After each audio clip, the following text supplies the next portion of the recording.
I'm Don Barth. I'm chair with Chance Lee. Chance, wave your hand. Hey, everybody. Chance and I are co-chair of the Men's Forum of the Hanover Democratic Committee. I want to welcome everybody to our April meeting, especially all our multitude of guest speakers. Daniel, do you want to say anything before we get started? I just want to say thank you to all of the candidates for coming out. And I know, you've been in and out of Ashland and the town and the county of Hanover and all around the state. And I just really appreciate you. And just want you to know I am recording this in case you have a great stellar performance and you want to be able to showcase it to the rest of members across the state. And it'll be available in about 2 days once YouTube processes it. And beyond that, I say good luck. I'm really excited about all of you, and I just thank you for being here. As you probably know, Daniel is the chair of the Hanover Democratic Committee. Again, we have a goodly number. We have 2 candidates for governor and 4 candidates for lieutenant governor speaking tonight. I think we have a lot of good candidates. We don't. In the general election, we don't want to get overconfident. Remember what happened with Donald Trump, how he won. We can't let this happen again. Certainly, right now we hold the 3 branches. We can't let the Republicans get in and take any of those. So tonight's a good chance to see who we have running and make sure that on November 3rd you don't say, "Damn, I wish I'd voted." So. We also have our candidate running for 5th district, Rachel Levy. Rachel, would you like to say a few words? Sure thing. Hey, everyone. Nice to see you. Rachel Levy, Democratic candidate for the Virginia House of Delegates in the 55th district. Since I last saw you, I have gone on some college visits and my sons have made some decisions. And the hardest thing is not going to be, this year is not going to be this campaign. It's going to be driving them up to school and leaving them and coming back without them. But for the campaign, I have a few announcements. I outraised my opponent for the first fundraising quarter. And I hope to do so again this next period. I have several endorsements to announce. I'm an Impact Center candidate. Thanks, Sam Rasool. That's his PAC. I've been endorsed by Vote Mama, by the National Women's Political Caucus, and by the Network for Public Education. And then here locally, I've been endorsed by Daniel McGraw, by Clara James Scott, Jim Foley, Morgan Goodman, and Jamie Doran. Yay. Recently, I attended virtual delegates candidates training put on by the Democratic Party of Virginia. It was very helpful. Did a lot of networking, learned a lot. I attended a press conference hosted by the Hanover NAACP to announce a legal action to protect the community of Brown Grove. I spoke at my synagogue, Congregation Orami. I participated in a cleanup and restoration efforts at Hickory Hill African American Cemetery. And I attended a virtual DC Friends for Rachel for Delegate event. Looking ahead, May 8th, we have a virtual desserts reception fundraiser. May 11th, I'm doing a rural Democratic candidates town hall with Ben Moses from the 59th. And then May 15th and 16th, I have the HDC meeting and HDC rally. And then on June 5th, Jason Gard is hosting a meet and greet for me here in Ashland. I'll be putting all of the links to these various events in the chat. If you would like to host a meet and greet or volunteer otherwise, we're also going to put the volunteer form in the chat. So thanks, everyone, and welcome and greetings to all of the candidates here. Ashley, thank you. As everyone knows, Rachel is our candidate. Nobody's running against her, so she's not running. She doesn't have to run in the primary, but she'll certainly be running and winning in the general election. Let's go ahead and start with the candidates. Delegate Lee Carter for governor. Hey, good evening. How are y'all doing tonight? You're doing well. So I am Lee Carter. I'm a member of the Virginia House of Delegates. I'm proud to have represented the people of the 50th district for the last 4 years. That's the city of Manassas and parts of Western Prince William County. And I am a candidate for governor. Now, I don't come from a normal background for a politician. I'm not an attorney. I'm not wealthy. I'm an enlisted Marine Corps veteran and an electronics repairman. And I got involved in Virginia politics after I got hurt at work in the summer of 2015. And it was that experience dealing with the Workers' Comp Commission that made me realize something had to change. So I started going and talking to people that worked in and around the General Assembly and asking them what the plan was to fix workers' comp. Nobody really had an answer. Nobody was really interested in coming up with an answer. So I said, all right, it was a very Mr. Smith goes to Washington kind of thing. I said, if nobody's going to fight for this thing that's obviously broken to get fixed, then I'm going to have to step forward and do it. Now, I realize now that Mr. Smith goes to Washington is a cautionary tale, but I took on a fight that everyone said was impossible. I challenged an 11-year incumbent, a member of Republican Party leadership in a district that was gerrymandered specifically for him. And by building a multiracial working class coalition of people, we were able to reach out to thousands of irregular voters and first-time voters and convince them to show up for the first time in a General Assembly race. And we flipped that seat from one that was held by an arch conservative to one that is now a bastion of progressive working class politics. And I'm bringing that same fight to the race for governor. I'm fighting to transform this Commonwealth into a place where wealth is truly common, into the kind of place where everyone can live and work and not have to worry about how they're going to put food on the table or how they're going to make the rent or whether or not they can afford a doctor or putting their kids through college or whether they're going to be discriminated against based on who they are, who they love, or who they were born to be. As your next governor, I will fight for a universal healthcare system that truly covers everyone, not access, not affordability, but guaranteed healthcare. I would prefer for the federal government to do it, but Virginia will lead the way if the feds keep dragging their feet. And I will also fight to make sure that we have an economy that doesn't just work for us, but is owned and operated by us. For far too long, we have spent tens of millions, hundreds of millions of dollars every year on subsidies for massive corporations to come in and pretty please give us some jobs. That model of economic development has failed. So as governor, I will take that money and I will put it directly into the hands of working Virginians so that people can have the startup capital that they need to start their own employee-owned enterprises so that we can rebuild Virginia's economy from the ground up, doing the hard work and putting working Virginians in control of our own economic destiny.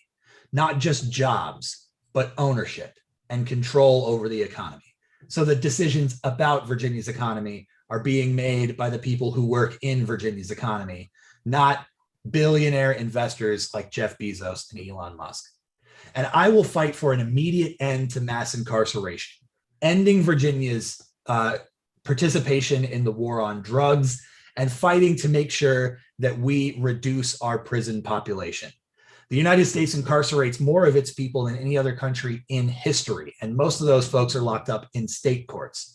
So I will work with the General Assembly to end Virginia's participation in the war on drugs. But even if the General Assembly doesn't come along in that fight, I can guarantee you that our prison population will go down by at least 30% during my time as governor, even if it means I have to sign thousands of pardon and clemency petitions myself. I'm fighting for a truly transformative vision for this Commonwealth. And I sincerely hope that I can count on your support on June 8th and then again in November. I can't do this by myself. It's going to take thousands of people all rowing in the same direction. So please grab an oar and come on board. Thank you so much. Lee, thank you very much. Next, we have Lieutenant Governor Justin Fairfax. Is Justin Fairfax or his representative available? It's not. Then we'll go to lieutenant governors. People running for lieutenant governor. Delegate Ayala. Hi, how are you? It's Delegate Hala Ayala. Hopefully that'll help. I am from the 51st district. I represented, I should say, in the House of Delegates. This is Prince William County, where I am cover areas of Lake Ridge, Manassas, Dale City, and a little bit of Nokesville, which is a rural part of my district. And I'm running for Lieutenant Governor. I'm a lifelong resident, and I've dedicated my life to public service. But for a long time, I didn't feel like politicians looked like me or had experiences like mine. Like so many Virginians, I just wasn't engaged in politics or the political process. I was focused on making ends meet, putting food on my children's table, putting a roof over our head, and making sure we kept the lights on.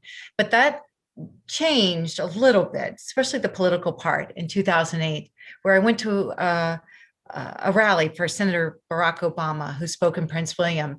And he came here not once, but 4 times during his first run for president. But in one of those rallies, he said, if something needs fixing, then lace up your shoes and do some organizing. So that's what I did. And he said, if you're disappointed by your elected officials, grab a clipboard, get some signatures, run for office yourself. And that's what I did. Before I was elected, I was organizing. I was an activist. I said, as you know, many of you do, in the party, I was vice chair of my magisterial district, and we knocked thousands of doors, made thousands of calls and helped candidates like the ones on this forum tonight to get a seat at the table. But I decided to throw my hat in 2017 into this ring because then President Donald Trump, I knew was going to wreak havoc. I became chief deputy whip in 4 years. I'm proud to have been, part of that Democratic majority, or our Democratic majority, that has transformed the work of every Virginian life here in the Commonwealth. And we've made some history too. When we talk about in terms of my legislation, I'm 71% effective. I'm the most effective legislative. I have the most effective legislative record, and makes me the most effective candidate running for lieutenant governor. But after 4 historic years in the House, I'm running for lieutenant governor because so many Virginians do feel excluded from the political process. This year, we saw the historic election of Kamala Harris, the first African-American woman and Asian-American woman elected to hold the second highest office. And she showed us how important it is to have voices like ours at the table. Now it's time for Virginia. We've never in the 400-year history had a woman of color hold statewide office. And I would be the first Afro-Latina woman of color to hold office. I have the experience to hit the ground running day one. Virginians do need to see themselves in their elected officials and know that we will have their back, especially when the going gets tough. We'll never run away. Virginians need someone who understands their experiences. I know what it's like to have challenged. I lost my father to gun violence very early on. My son almost died several times, and I didn't have health care until later on. So I really understand that thin bridge between struggle and the fragility of success. And we need elected officials who are going to bring those voices to the room with the governor, whomever he or she may be, to make sure that you have a seat at the table and not on the menu. I'll continue to fight to rebuild our local economy, expand access to affordable healthcare, invest in our infrastructure, and support and improve our school systems, broadband, and reform our justice system. So as we look to come out or rebuild after COVID, we need someone who's going to unite Virginians and bring real progress to the forefront. So thank you for having me, Hanover Dems. I really appreciate the opportunity to speak to you tonight as you may be choosing your next lieutenant governor. Hala, thank you very much. Thank you very much. Thank you. Next, Delegate Mark Levine. Make sure I'm unmuted first. Okay. You're Hello, good. Hanover. Hello, the men and women of Hanover Democratic Club. I am Delegate Mark Levine, currently serving my 6th year in the Virginia House of Delegates, where I proudly represent Alexandria, Arlington, and Fairfax County. I am the chair of 2 subcommittees, leadership has entrusted me with 2 very important ones. One is the Public Safety Subcommittee, which deals with issues of police reform, and the other is the Constitutional Amendments Subcommittee. So it's my job to look at all the amendments to the Virginia Constitution. I'm running for lieutenant governor to become Virginia's first full-time lieutenant governor. We've never had one before. All the past lieutenant governors work 2 months a year in Richmond, presiding over the Senate, breaking ties, and then spend the other 10 months a year at another job. I'm running to take those 10 months and use them for you. And what I plan to do during those 10 months is to travel around to every one of Virginia's 133 counties and cities. So I will be meeting with you personally, and I'm looking forward to that, to hear from Virginians, to hear from you, to find out what's going on in your life and what we can do to solve your problems better. This is something I've done very successfully in my own district. I've had Mark's monthly meetups. I think I'm the only delegate or senator that's had that. Every single month, I get together with my constituents and I have for the last 6 years, and we talk about how to solve problems. And I think that's what I would be as your lieutenant governor. I'd be a premier problem solver. I think in order to get things done, you need to have the passion of an outsider, but you need to have the mind and experience of an insider. And I think I combine both. So for 25 years before I ever got to elective office, I was a political activist.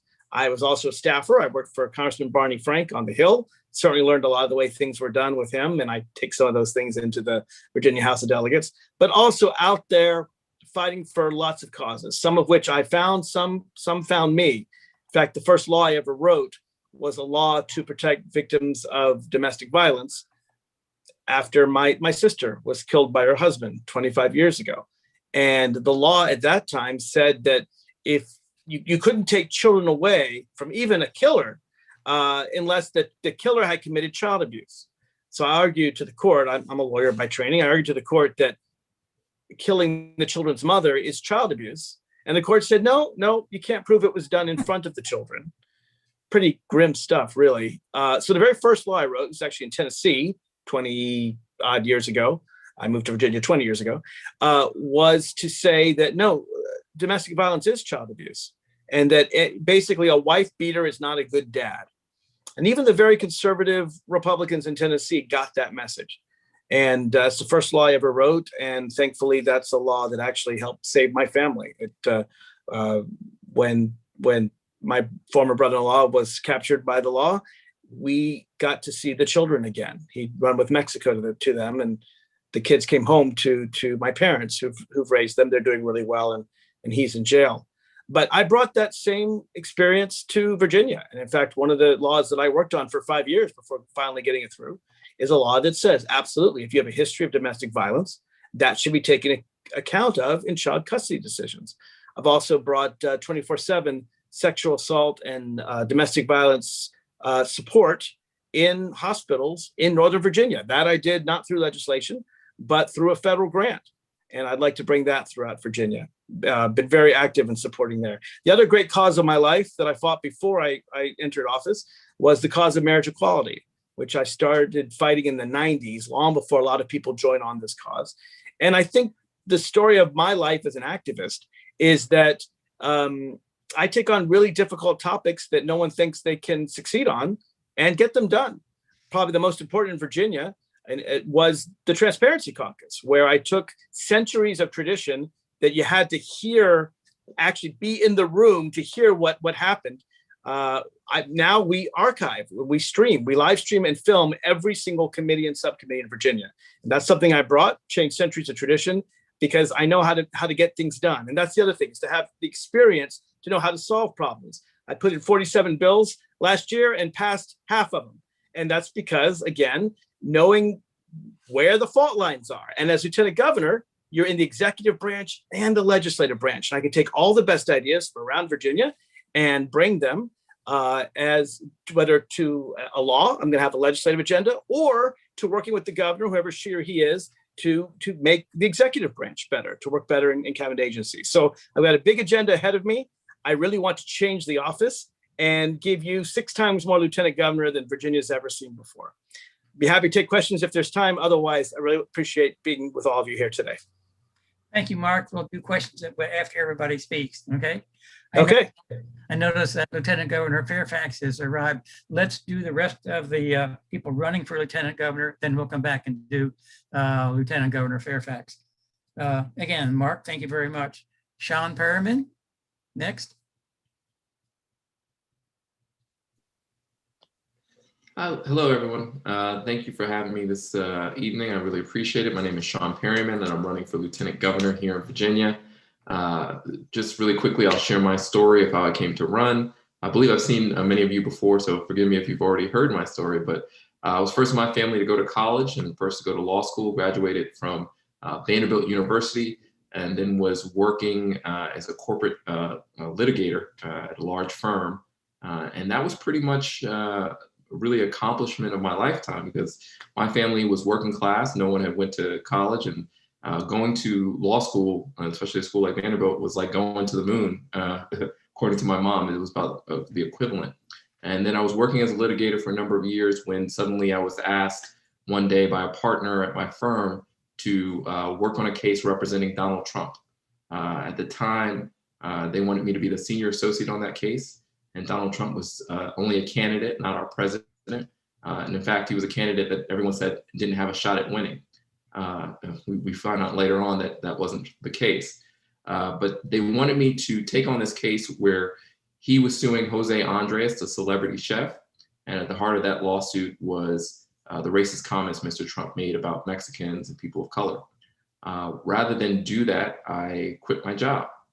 And as I expressed to you, this was a long, hard road to get where I had gotten to. But I knew that I couldn't represent him in good conscience. And I walked away and never really regretted the decision since. But I didn't know what was next, didn't have a safety net or anything like that. And the first position I got afterwards was actually working for Congressman Elijah Cummings. And Congressman Cummings hired me as counsel on the House Oversight Committee, where I worked with the Democratic members of that committee, advising them on policy and conducting investigations.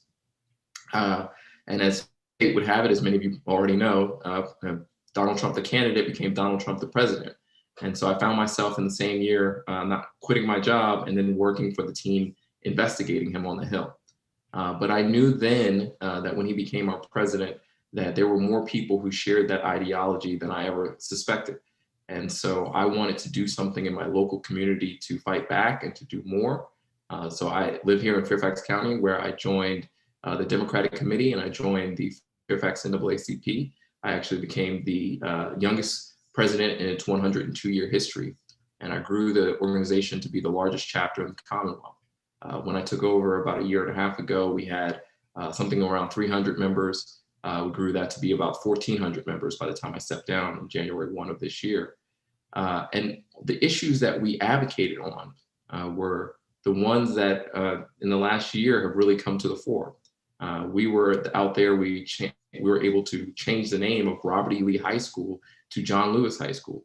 We were out there fighting on police reform. When we talk about the school to prison pipeline, this happens because of policies in our schools. So we were able to get the memorandum of understanding between the police and the schools changed. And that led to a 60% reduction in arrests here in Fairfax County, the largest county in the Commonwealth. We also worked on police reform as it related to just everyday citizens. I was leading the charge to make sure that when you call 911, and this is something being implemented right now, that you have the option of not only fire and rescue and police, but also mental health counselors. Because we were tasking police with doing everything, and we saw the results of having untrained people with guns respond to mental health crises time and time again led to tragedy. So we were able to get those changes. And that's why I've been endorsed by folks here in Fairfax County, as well as most endorsements in the Hampton Roads region. But what led me to running for statewide office was I was advocating at the statewide level, cared a lot about these issues, but I saw in this pandemic that the same communities that were being left behind prior to the pandemic were having even a harder time during the pandemic. And those are Black, brown, low income, rural communities. They didn't have the broadband access. They didn't have a voice that was advocating for them in a way that I felt was substantial on issues like police reform. I remember advocating to state senators telling me that they were going to solve systemic racism in a 2-week special session, which is absurd. And it was at this point, watching George Floyd murdered, watching as people struggled and food pantry lines grew longer and longer, and we were trying to save small businesses through the NAACP and trying to help people, that I realized that we needed someone who could be an advocate and communicate to those folks on the ground. And so I decided to take my background in law and policy and run for statewide office. So this is what led me to this. We officially announced our campaign in October of last year, and we've had a great run Time. of it. Oh, thank you so much. I'll stop, but it's perrymanforvirginia.com. Thank you. Sean, thank you very much. Next, we'll hear from Sam Risol. Sam? Well, hello, everyone. It is most certainly a pleasure to be with you. I'm Delegate Sam Rasool. Joining you today, I just walked in. We were on the road all day as part of our campaign. We're visiting every city and county physically in person, and I just walked into my office and booting up my computer over here. So I've got you on my phone. I've been listening in. We have had a great time on the road, hearing and seeing from all kinds of folks. We were just in the Shenandoah Valley here today, visiting small businesses, a food pantry, and a youth-led program. Many of you might have heard some of the work that we've done. I'm in my 8th year in the Virginia General Assembly out here in the western part of the state. And as a child of immigrants growing up in a working class family, it was always about building broad coalitions. For me, being in the legislature as a member of the Virginia Legislative Black Caucus and as a member of the Virginia Legislative Rural Caucus, it was about finding room for common ground. And that's equity in all of its forms for me and for so many, whether it's been in education funding, transportation, healthcare. And for the past several years, we've been working hard and making some real advancements with some of the legislation that I've been pushing forward. Just in the past a few years, we've been able to integrate social and emotional development into our K-12 curriculum, advance who can distribute vaccines during this critical time. We've been able to expand rural health care in offering a new nursing program to rural Virginia. And we've also implemented the Safe Drinking Water Act to instill maximum contaminant levels for our drinking water. Beyond that, wanting to figure out how we can build on some of this momentum here in Virginia. And I think it is important for us to lead with our values front and center. My wife and I raise our 3 children with always tell the truth, always be kind, and never give up. And that truth, love, and grit is how we have structured this whole campaign. First, elevating a platform that's called the People's Platform, where you can find in-depth policies around a Marshall Plan for moms, COVID recovery plan, a broadband plan, healthcare. On our website, in-depth ideas that we have in part crowdsourced from you, people around the Commonwealth, to say that the best ideas are when we put our heads together. Second, what we call Democratic Promise changes the way we approach our field program. We've helped hundreds of Virginians during the course of this campaign by connecting them with the government services that they need during this critical time in COVID. That's how we can build trust in institutions again. And then lastly, through Virginia Grit, as I mentioned, visiting every city and county. And I've been from Accomack County on the eastern shore to Lee County on the tip of Virginia, and a bunch of places in between. And a lot of folks just feel forgotten and need their voices lifted up, all while wanting to be the first candidate ever elected, 100% funded by individuals only. And we've been so fortunate to gather great support and endorsements from many different organizations, from the United Rural Democrats to the Sunrise Movement, Progressive Democrats of America to CASA in Action, all have endorsed our campaign for Lieutenant Governor, as well as a number of elected officials from state senators to school board members all across the Commonwealth.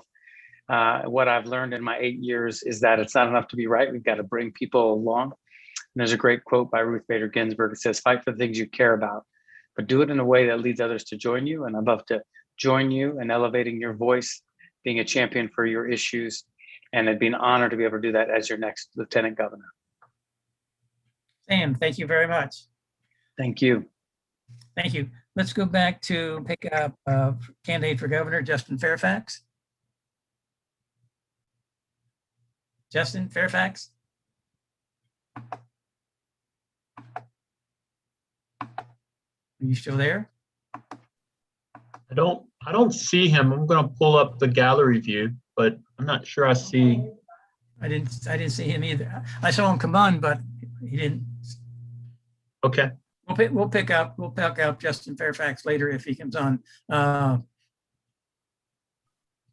Either Chance or Daniel, let me know if you see him come on, okay? Since we've been completed our talks, let's go to the question and answer period. This is open to everyone. Let me say before we do that, anybody who wants to put in information in the chat about how to get into the campaign, how to donate money, anything you want to do about your campaign, you're welcome to put in the chat so people can see how to support you. Okay, now we're open to questions and answers. Any questions? Don, one point of order: when we ask candidates questions, how long are we giving them for response? A minute. Gotcha. 1 minute. Any questions? I have one. Sure. So in Hanover County, as I'm sure a lot of rural areas of Virginia, one of our biggest concerns is access to broadband and high-speed internet.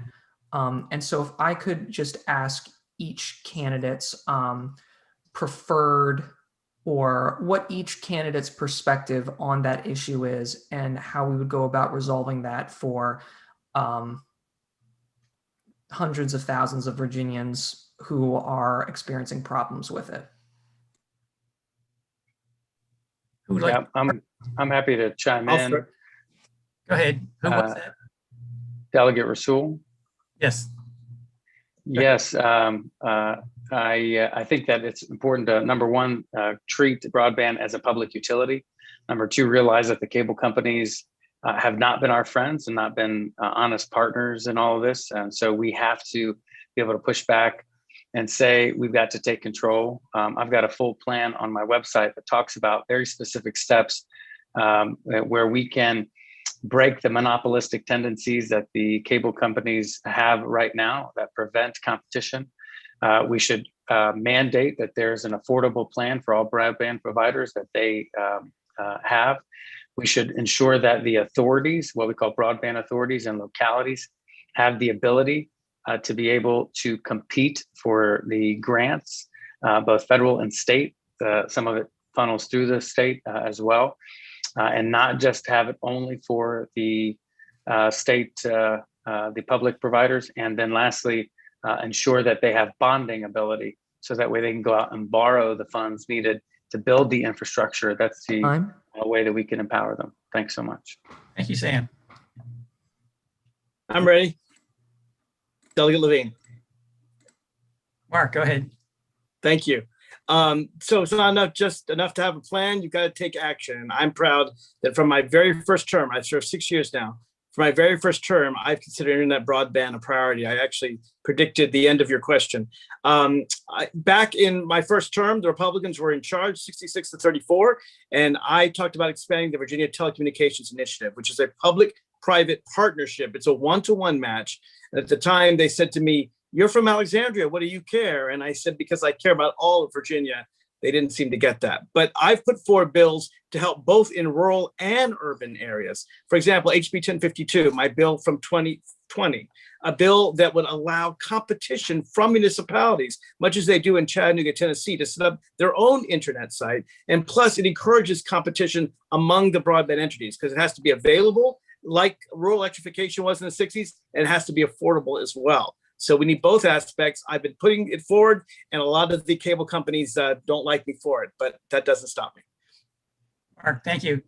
Hi, And Delegate we have Ayala. Justin Fairfax on now. I don't know. I just wanted you to recognize him. I know Delegate Ayala wants to give her spill on this as well, but I just wanted you to know that Fairfax is on as well. Sorry, Ayala, did not mean to interrupt you. Sorry. That's okay. I mean, it's the Lieutenant Governor. If you'd like to pivot there, I can give you my answer now. But let's go. Do you first, and we'll have Justin Fairfax. All right, I'll chime in really quick. Well, I passed the bill. I authored legislation to train, I passed the legislation to expand access to broadband throughout the Commonwealth to close the digital divide. This bill actually helped make a private and public partnership between the municipalities and companies. Because of my work in cybersecurity, I know it's an essential utility. We are in an information economy, and some parts of our Commonwealth have not or do not have access and have been left behind. So I've advocated for additional funding. During this past session, we passed a historic $400,000 study to mapping our current broadband systems to identify these gaps, right? And the opportunities for expansion. So again, I co-patroned legislation to expand it in Virginia, the last mile.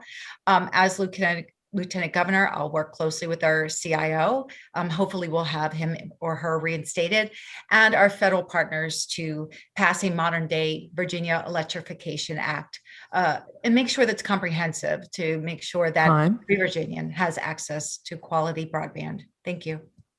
Thank you very much. Thank you. Justin Fairfax, for your 5 minutes. Justin is running for governor.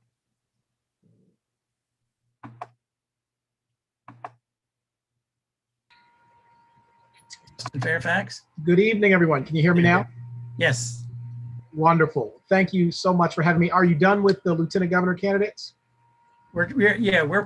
Everybody's finished with their 5 minutes. You're doing your 5 minutes now, and then we'll go to questions and answers. So you've got 5 minutes to talk. Okay, great. And I'm so sorry. I had this on my calendar for 7 o'clock. I have to finish around 8. But in any event, right. I did want to make sure that I had a chance to come on. Hello to all the great candidates who are running for office, to the great Hanover Democrats. Thank you all so much for all that you're doing. I'll just take a few brief minutes to talk a little bit about our campaign and our message. As you all know, I'm the current Lieutenant Governor of the Commonwealth of Virginia. Very proud to represent all 8.5 million Virginians in this role. For the past nearly 4 years, we have made tremendous progress in Virginia with your help, the most progressive administration in the history of the Commonwealth. We have done essential things in key areas around criminal justice, affordable housing, education, and making sure that we are creating opportunity in every part of the Commonwealth of Virginia. And I believe that our challenge going forward is to ensure that there is more justice, more fairness, and more opportunity for all Virginians, so that they and their families will have the chance to achieve the American dream and a shot to rise no matter where they start. And some of the accomplishments that we have together made possible include my proudest day in the Senate, where I was able to break the tie votes to expand Medicaid here in Virginia. And that, of course, was a culmination of the efforts of so many people, including each of you. And today, as a result of our work, over 528,000 more Virginians now have health insurance in our Commonwealth. A powerful step forward for who we are as Democrats and what we achieve when we're in office. I also just about a month ago broke the tie votes to legalize personal use amounts of marijuana here in the Commonwealth. And that was a victory for criminal justice reform, for equity, and for economic opportunity here in Virginia. And so we've done so much work together in the Senate of Virginia, but even outside of the work presiding over the Senate, focused on issues that we care deeply about, that affect our families, leading through this coronavirus pandemic, dealing with the issue that is critical now of evictions and housing security throughout our Commonwealth. We have nearly 300,000 Virginians who are facing the prospect of evictions here in Virginia, and we have got to ensure that we are making it possible for more of our families, more of our young people to have that housing security, even not just through this pandemic, but on the other side of it. We are raising the minimum wage. Of course, we'll go up officially on May the 1st. I believe that we need to get to $15 an hour, and that we can do so even more rapidly than we are currently scheduled to under a law that has been passed raising our minimum wage here in Virginia. And I believe also that we have got to continue our efforts and our progress in those areas around criminal justice reform. We have banned the death penalty here in Virginia, the first Southern state to have done so, a critical step forward for justice, for fairness, dealing with the racist implication of our criminal justice system, that Virginia, having been the top state for executions throughout our history, sends a powerful message around our country about who we can be. We also did so much on policing reform, banning chokeholds and no-knock warrants, which of course played significant roles in some of the most impactful and deeply tragic police environments that we've experienced really in our lifetime. And so there is still more work to be done. Universal body cameras, strengthening our laws of misconduct. We need to make sure that we are an example here in Virginia of treating people with justice, fairness, and dealing with those issues around racial oppression that have existed for so long here in our Commonwealth. And we have a chance now to rebuild coming out of this COVID-19 pandemic and to really begin to address so many of those challenges that have existed for so long. Even as the bronze and stone monuments of the Confederacy continue to come down in Virginia and around our nation, we need to take down those living monuments to the Confederacy in our housing system, in our healthcare system, educational system, our economy, and in our criminal justice system. And Virginia is poised to continue to lead the way. And so I thank you all so much for your tremendous work and for allowing us to be in these positions to continue to advance progress substantially here in Virginia in a way that we've not seen really in 400 years. And so with that, I'm happy to hear any thoughts and open up to any questions that you all may have. And I appreciate so much you all for having us on this evening. Justin, thank you very much. Let's go back and continue with a question that was presented was basically on broadband and what are your plans for broadband. Let me add to that what can we do in our county, Hanover County, to push our supervisors to do something about broadband? Comments? Right. Was that to me or to the floor? I didn't want to. It was to the floor, but that includes you. So. Okay, good. If anybody wants to jump in, feel free, and I'm happy to as well. Go ahead, Justin, if you want to respond to it. Sure. And I heard a little bit of the discussion as I was just logging on here, but I believe we needed the universal broadband here in the Commonwealth, and I think we can do it even more quickly than we're currently scheduled to. Governor Northam set out a very I think aggressive and great plan to get to universal broadband by 2028. We, in this last 4 years, have gone from investing about $1 million a year into our Virginia Telecommunications Initiative to $50 million a year to more rapidly achieve the goal of universal broadband here in the Commonwealth. And I believe we can get to near 100% coverage by 2025. It will require, and I've heard a mix of ideas, but I think it's going to require not just the public-private partnerships that we've had. I think those have gotten us a long distance, but there's still more distance to go to get to that middle and last mile, which impacts so many, in particular, of our rural communities, Hanover County being one of them. And so I think we need to give municipalities more authority and resources to be able to not only lease fiber that's already been laid, but also to on their own take initiative to address the needs in their individual communities, satellite and other options as well. But those are my general thoughts, and I heard time, so I don't want to go over my time. Justin, thank you very much. Any other comments to the question about broadband? Yeah, I'd like to take a crack at this one. So we have a great example already in history of how we can accomplish this. Trying to get last mile broadband service out to every residential address is tremendously similar to the early 20th century fight to get last mile electric service out to every residential address. And the government kept trying to subsidize private providers to bring electricity out to every address for years and years and years, and it didn't work. And what we finally did to get electricity to every home in America was the government hired people en masse to go out and run the wires and build the infrastructure. And then once the infrastructure was built by these government employees, then it was spun off to create the rural electric cooperatives that still exist today and still provide electric service to vast portions of Virginia's population. So I think that we need to do something similar. I think that we need to hire government employees to just run the wires, because we're running into the same problems with broadband that we ran into nearly 100 years ago with electricity. And a lot of the same solutions will work. So under my administration, we will build that infrastructure directly, and then we will hand it over to municipal governments or to the electric co-ops that already exist to operate it as a service. Thank you. Any other comments to this question? Any other questions? I have a question. We've seen TV ads here in Richmond about deregulating utility companies, which then they say might cause the same problems as in Texas. Who's behind this, and is this Republican or what is this? Can anybody answer that for me?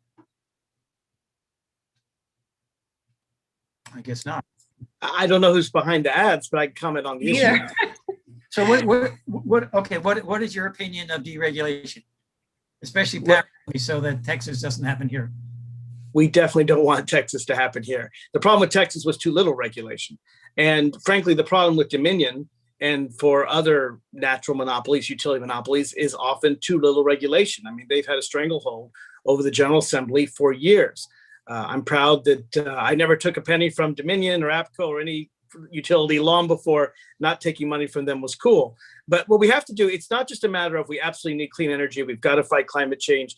We also need to protect ratepayers, because when you have a natural monopoly, and I understand that, it's hard to have several different competing wires. But when you have a natural monopoly, you have to have regulation and you have to protect ratepayers. And that's something that I've been working on, that we in the General Assembly, the Democrats, well, not all of us, some of us have been working on for quite a long time to protect the ratepayer. So I don't know who's behind your ads. I'm sorry, I don't have an answer to that. But I do know that with a natural monopoly must come regulation to protect ratepayers. It's the only way to do it. Otherwise, they get monopoly profits. Thank you. Any other comments? Yeah, I'm right there with Delegate Levine on this one. I don't know who's behind the ads. I do know that deregulation, particularly of a regulated monopoly, is a terrible idea. But I think that the fact that we have these ads coming out trying to convince people to deregulate Dominion is a consequence of that private provider model, where we have this service that does lend itself towards natural monopoly, and allowing that to be controlled by a for-profit enterprise means that the incentive structure for that business, in this case Dominion, is if they can spend $1 million on lobbyists to convince legislators to do what they want so they can get $1 billion, they're going to do that 10 times out of 10. They want your money. They want as much of your money as humanly possible. And the way that they're going to get as much of your money as humanly possible is by hiring an army of lobbyists and running these kind of shadowy ad campaigns to try to convince us as legislators and political leaders to give them more of your money.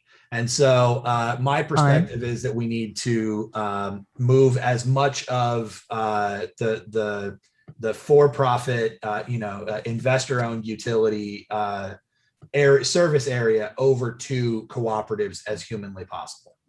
Thank you. Any other comments? Any other questions? Let me ask a question. Go ahead. Speaking of Dominion and for-profit corporations whose fiduciary duty is to make as much money as they can for their shareholders, there is a concept of changing the corporate charter to be cognizant of public benefits. And I'm wondering if anyone has any thoughts on how we might do that for specifically for utilities, but for all corporations, really.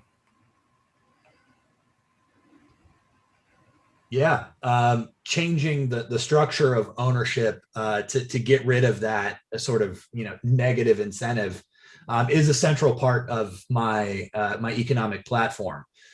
So when it comes to rebuilding the economy, the thing that I'm focused on is making sure that instead of having the majority of our economy owned and operated by outside investors who only want to maximize profit, I'm focused on making sure that we build up a new sector of Virginia's economy that is employee owned, so that we have businesses in every community in the Commonwealth that are pillars of the community that are operating for the benefit of the community because they're owned by the working people who live in that community.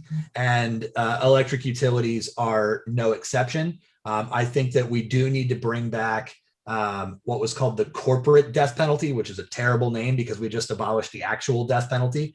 But I think we need to bring back the corporate death penalty, which is saying that, you know, if businesses consistently flout the law, you know, if they're willing over and over again to just do something illegal and pay the fine, then we need to revoke their business license. Thank you. Any other comments? Do we have any other questions? Let me ask another one. Pipelines. Who is in favor of continuing with pipelines? Who's against continuing with the pipelines? I'm against. Anybody else against? Any have comments? Any reason why you're for or against? Well, I think we have to get away from fossil fuels. I mean, look, there's one thing with maintaining current infrastructure, but to build new pipelines, which cause environmental damage, which harm communities like Round Hill, a lot of times there's environmental damage, there's environmental justice. It tends to go in the neighborhoods that are the worst off, and they tend to get the least say in them. We need to move to other technologies. There's a lot of jobs and economic benefits from things like wind and solar and geothermal. And the idea that we're building new fossil fuel technology when the goal is to get rid of fossil fuel technology to fight climate change, it doesn't make any sense to me. Any other comments? Yes. We are in the middle of an transformation with our energy. As we transition, for me personally, I want to make sure that we're not incentivizing further reliance on carbon emitting energies. I was pleased to hear that the Atlantic Coast Pipeline was discontinued, along with 21 other legislators who wrote a letter to Governor urging him to halt construction. To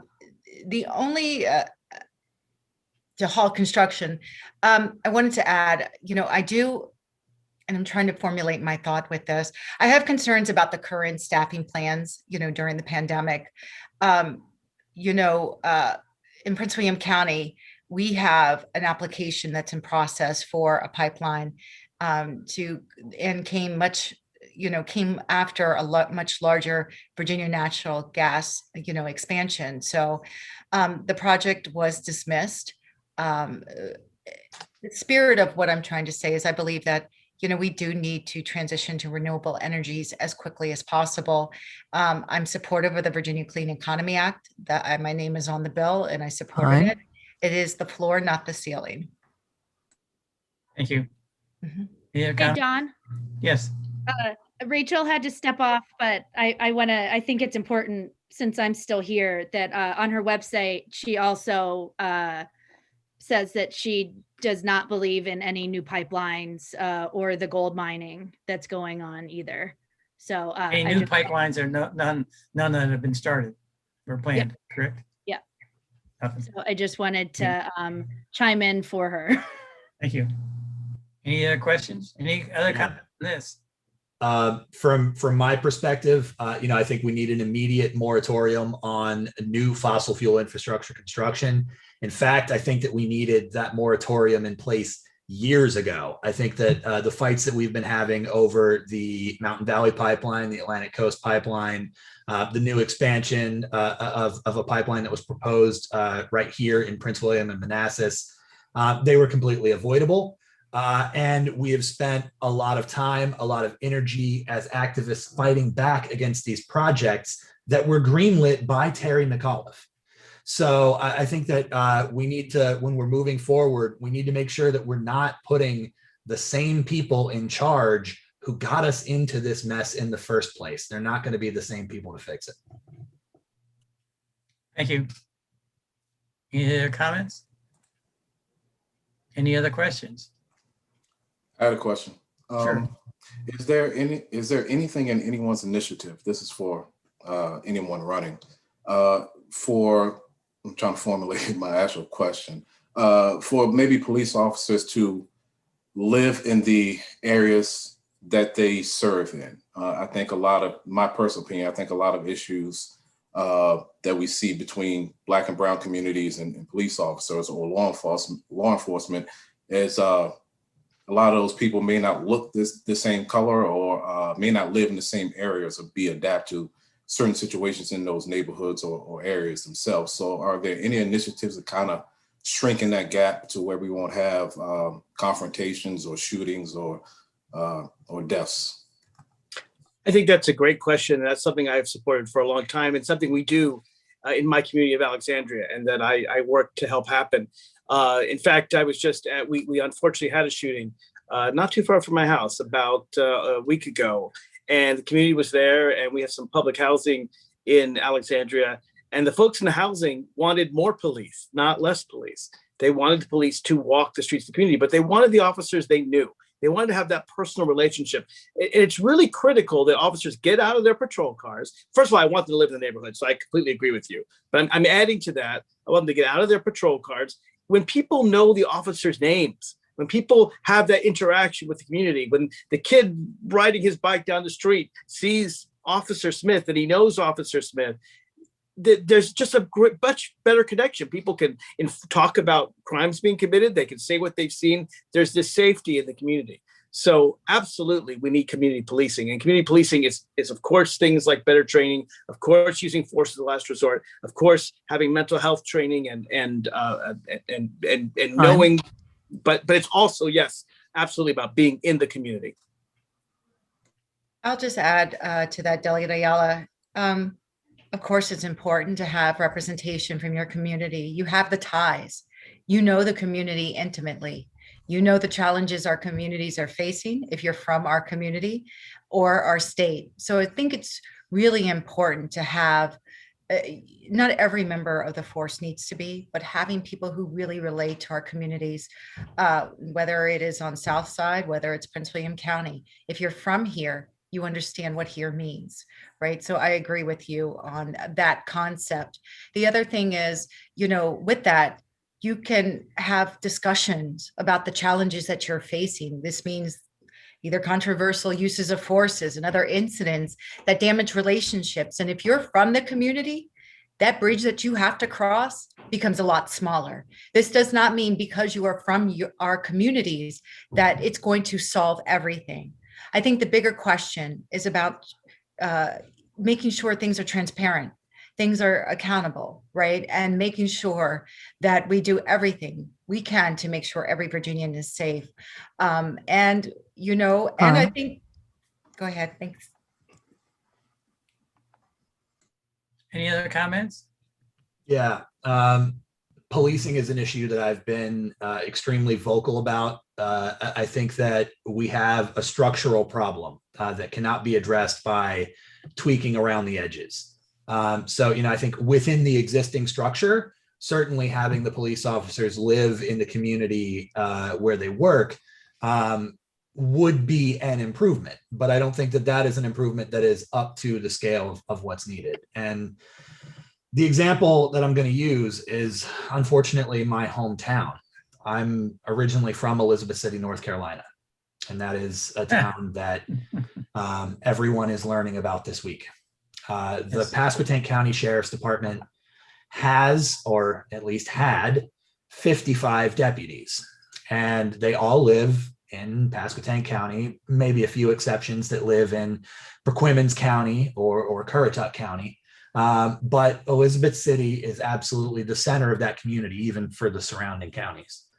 And with 55 officers, you can know all of them. And they still executed a man in his driveway last week. And 7 of those deputies are currently on administrative leave, and 3 have resigned or retired over this incident. It's almost a fifth of the force gone because of one police execution. So I think that we need to have a bigger conversation about exactly what policing is, what policing should be, and what we should not have police doing. Thank you. I know your time ran out, Lee, but expound on what your beliefs would be as far as that is concerned. So I think that for every task that we are currently assigning to police, we need to ask whether or not police are the best people for the job. We use police in this country as a catch-all for all of the problems of society. Anything that is deemed undesirable, it's the job of the police to make it go away. And often what they do is they make the people go away and not the issue. And so we need to ask ourselves, does it make sense to have a man with a gun doing something like traffic enforcement?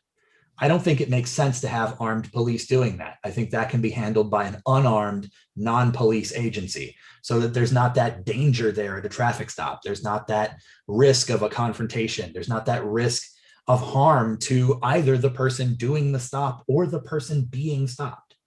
I think that for people that are in mental health crisis, does it make sense to have them interacting with an armed police officer? I don't think so. I think that it makes more sense to have an unarmed non-police agency be the ones handling people that are having mental health crises.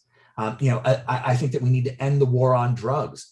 Andrew Brown was executed while they were trying to deliver a search warrant on a drug charge. I don't think that drugs should be a criminal issue at all. Portugal shows that when you handle it as a medical issue and you don't criminalize the possession of drugs, that opioid death rates go down precipitously, and people can actually get the help that they need. So I think we need to go line by line on everything that we're asking police to do, and ask ourselves if it makes sense to have them do it or have unarmed people that are specialists in the field handle it. Thank you. Any other comments? Questions? Thank you very much. Daniel, do you have any final comments? I just want to thank all of the members for being here, and also want to remind people that we are trying to put together an event out here in Ashland on May 16th, and I believe invites went to all of our candidates so that you have a platform to speak to people out in the public, and also it'll be an open meet and greet session, and we'll all be socially distanced and so forth. So all of that is in the works, and hopefully we'll see you all soon. And I wish you all luck. Thank you for being here. Thank you everyone for coming. We certainly had a good discussion. Again, thank you very much. Our next. Thank you, Hanover. Check out